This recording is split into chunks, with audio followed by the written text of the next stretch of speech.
เมียเป็นได้ทั้งนางฟ้าและนางมันหายขึ้นกับการกระทำของผัวอยู่ที่ว่าเจ้าป้อนยาบำรุงหรือป้อนยาพิษให้เขาในแต่ละเมื่อใดที่เจ้ายังเฮ็ดดีกับเขาใส่ใจเบิ่งแยงดูแลทนุถนอมน้ำใจเว้าดีแม่เป้าเสื้อว่าเมียผู้นั้นพร้อมที่จะถวายหัวให้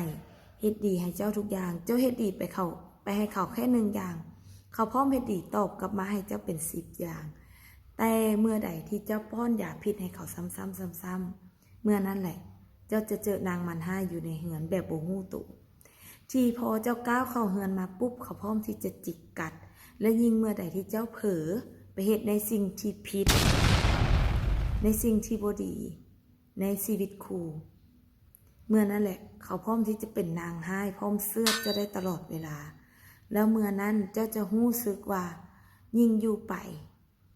ยิ่งฮู้สึกเบื่อหน่ายผู้หญิงคนนี้ยิ่งอยู่ไปยิ่งฮู้สึกว่า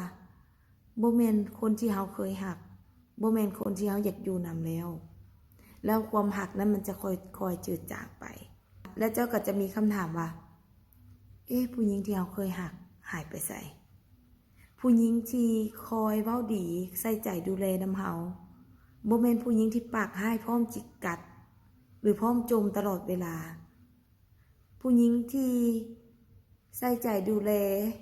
เวลาเฮาออกไปข้างนอกก็ยังเว้าดีเว้ามวลนำเข้าเฮือนมามีของกินมีอีหยังอยู่ทางหน้ามีสิ่งที่พร้อมจะคอยซัพพอร์ตเฮ็ดให้เฮาเข้าเฮือนมาด้วยความแบบมีความสุขนั่นมันหายไปไสซึ่งคำตอบมันก็มีอยู่แล้วในตัวเจ้าเมื่อใดที่เจ้าป้อนยาพิษละลายเมื่อนั้นแหละนางมันให้ในตัวผู้หญิงหรือ